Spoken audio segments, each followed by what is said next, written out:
Welcome to our channel. Today we how to back up with Looker Studio dashboards for UX metrics, detailed guide step by step clearly. Begin by logging into your Looker Studio account. Navigate to the dashboard you want to back up.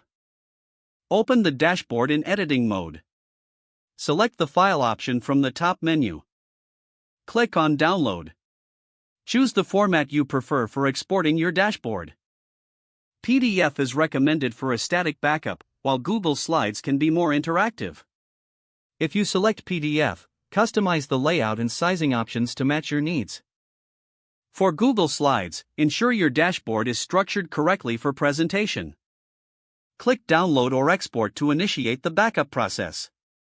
Once the file is downloaded, navigate to your computer's download location. Organize the downloaded file into a designated backup folder for easy access.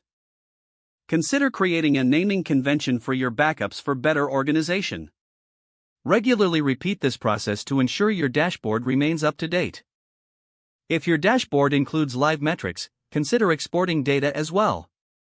Go back to the main Looker Studio interface and select the appropriate data source. From there, you can download the data directly. Exporting data can be done in formats like CSV or Excel. Saving your data alongside the dashboard will give you comprehensive backup coverage. Once all files are backed up, consider uploading them to a cloud storage service for added security. This ensures your backups are accessible from anywhere. Remember to regularly review and update your backups for consistency. If the page does not load, refresh the browser or try again in a private or incognito window. Make sure you are using the correct email address, then retype it carefully to avoid small typos.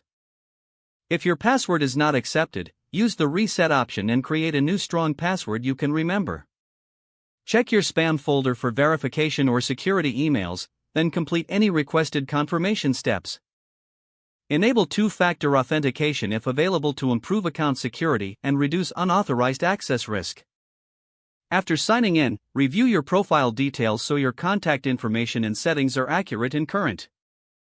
If you see an error message, note it down and try again after restarting your device and internet connection. Don't forget to like this video and subscribe to our channel for more step-by-step tech guides.